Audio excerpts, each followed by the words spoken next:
Oh boy, ladies and gentlemen, let's dive in and break down one of the more controversial topics. I'm not even going to say in Overwatch, right? Like, just kind of in gaming in general. And that's the idea of not just smurfing, but more particularly like unranked GMs. You know, I saw a video from GS Raider kind of talking about awkwards unranked GMs, right? And bringing up his issues with it. He kind of just come out and said outright, he was like, look, there's nothing else to talk about in the game. A point I'll bring up later. And I just kind of want to talk about this. And he goes on to list a lot of issues, and he gives credit where credit's due, of course. Like in Awkward's, like he's a good player, he's a rank 1 player. He's actually my former teammate. My first contenders run Awkward was our flex support player back in 2019. Man, that was a long time ago. Good times, right?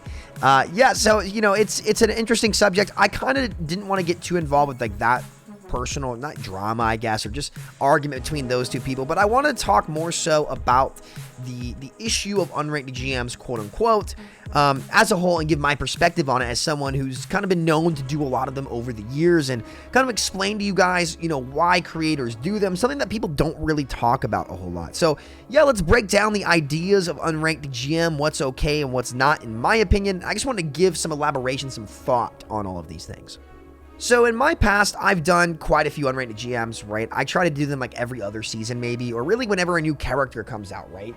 I've got a ton of accounts I've done a lot on. However, what I draw the line on, where I thought things were a lot more fair and in a gray area were, you know, in bronze to GMs, right? I don't do bronze to GMs. I don't find them to be educational whatsoever.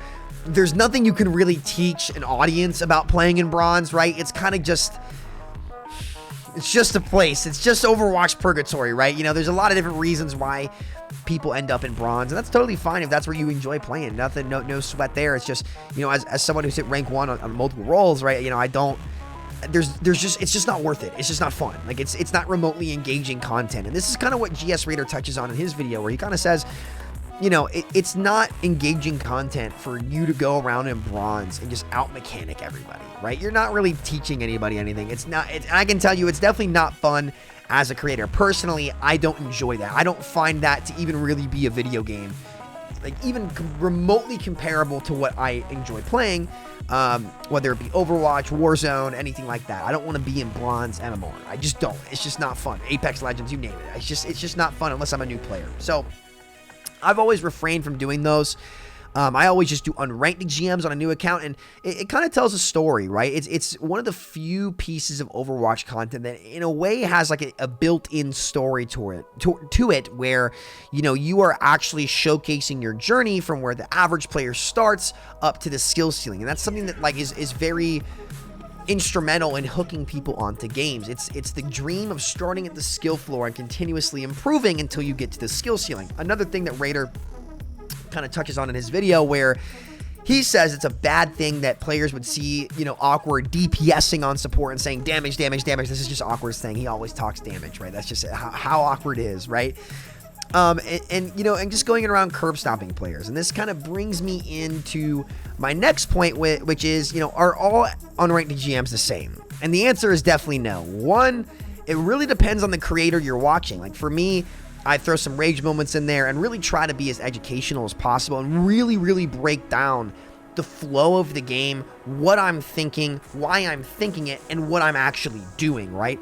That's kind of what I've been known for as a player, which is why, you know, I'm able to hit rank 1 combined in most of the seasons where I'm grinding is because, you know, I have an in-depth game understanding that I want to try to share with you guys, right? And really explain my thought processes in better ways so that your average player at home can learn something or actually take something home to apply to their game.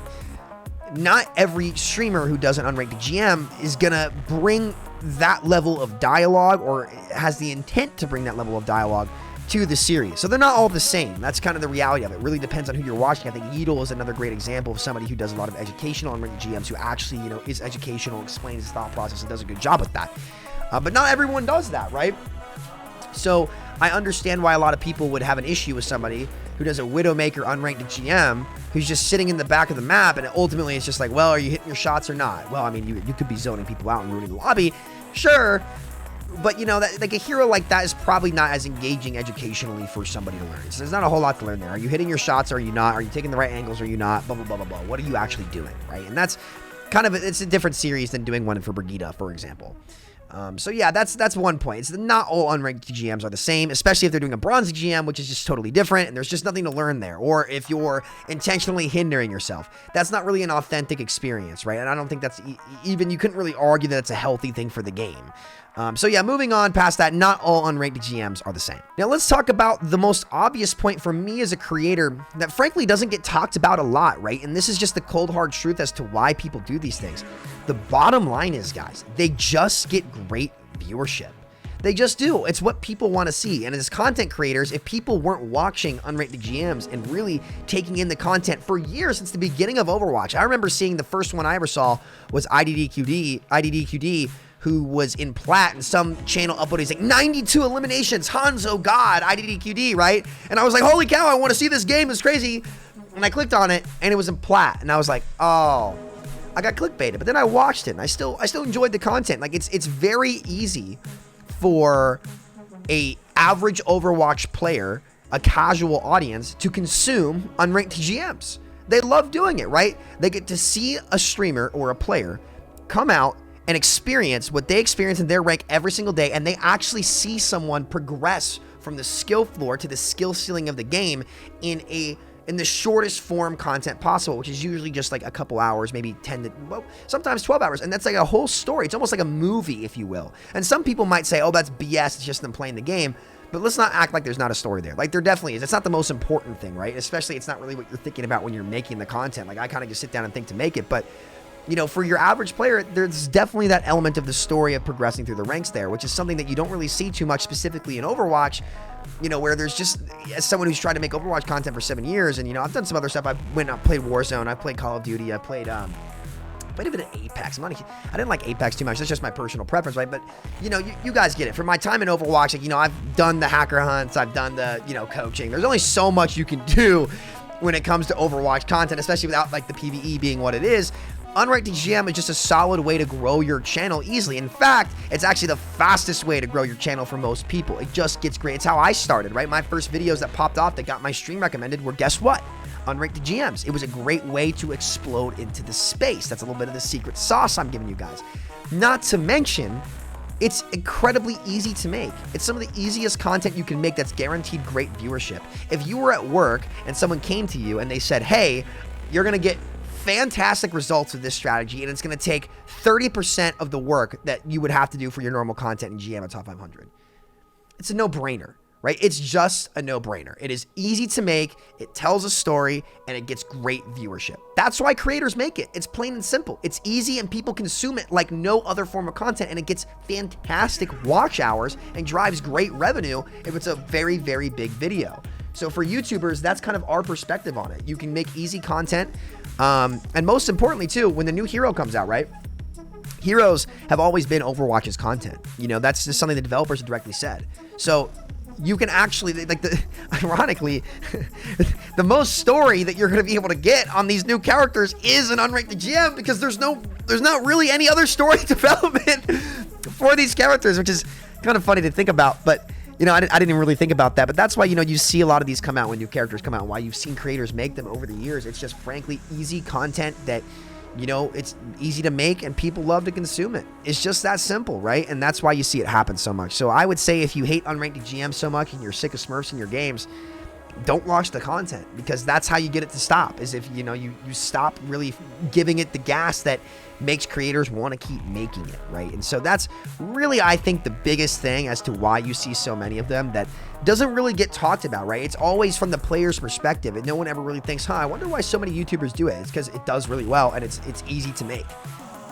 It really is that simple. Now, you know, you don't see me uploading only unranked GM content. You know, I haven't really been uploading much this summer. I've been pretty busy with Mindplex, and that took most of my focus, kind of laying out our plans for what we want to do this summer, which is why you didn't really see me stream much this summer.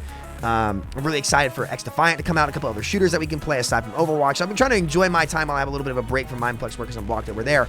But like previously, you know, you didn't really see, you saw me uploading a lot of different content, not just unranked GMs over the years. And I get people's frustration. I get why people would be mad. But going back to what Awkward Situation was about, where GS Raider was basically saying, oh my god, like it's dumb. Like, you're trying to teach these people the wrong thing, where it's like, I'm a support, not a healer, running around DPSing.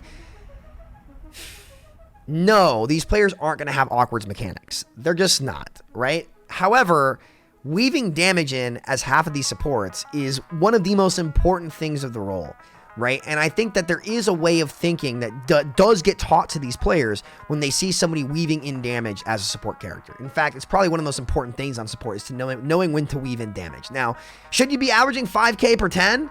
No, probably not, unless you're playing Zen, right? Maybe is BAP, right? And are these plat players going to be able to put up those stat lines? No. But it shows them what the ceiling is. It shows them, it expands their mind and shows them a little bit of the skill ceiling that they wouldn't be able to find on their own because they're not natural geniuses. You know, Raider mentioned in his video that mechanics are something you were born with. I disagree. I think there's some people who can pick it up faster, right? But I don't think you're necessarily born with it. I think if you work at it, you can get it. It's not like this is a basketball court where you're either born as LeBron, like me, or you're not, right? You know, that's the reality. Like even LeBron had to like really work hard to, you know, get his skills out there. I think that gaming doesn't really have that hurdle that other sports and physical activities have. So to say that like they'll never be able to get there, I just don't think is true. I think really seeing somebody play the characters right and really seeing the flow of what the character does at its ceiling, even mechanically, can be something that's really, really rewarding. Like for example, you know, when I was first learning Genji and Hanzo, I watched a lot of Seagull when I was like, you know, first picking up the game. Granted, I was GM, but you know, the first couple months, like I watched Seagull play Genji, I watched Shatter play Genji, I watched a couple of these really good Genji players play Genji, and I learned how to adjust my mechanical style to get a better flow for the character, and that helped me improve a ton as a player. And so the idea that these people aren't going to learn anything, I don't think is fair to say, even if they're just pub stomping. So yeah, moving on. That's kind of, it's been a little bit of a ranty video, but I just wanted to explain and address the unranked GMs a little bit. I wanted to give you guys the YouTuber's perspective on it. What do you all think? Do you guys think unranked GMs are okay? Do you care? Did my perspective from a YouTuber explaining why creators do it change your opinion? What do you think of all these things? Are they all created equally? Are they all productive? Are bronze GMs okay? I think everybody's going to say no to that, but let me know down in the comments. I'm very curious what you all think. I love discussing these issues and talking game theory with you guys, so I appreciate you all. I'll see y'all next time. Much love. Peace out. Take care. See ya.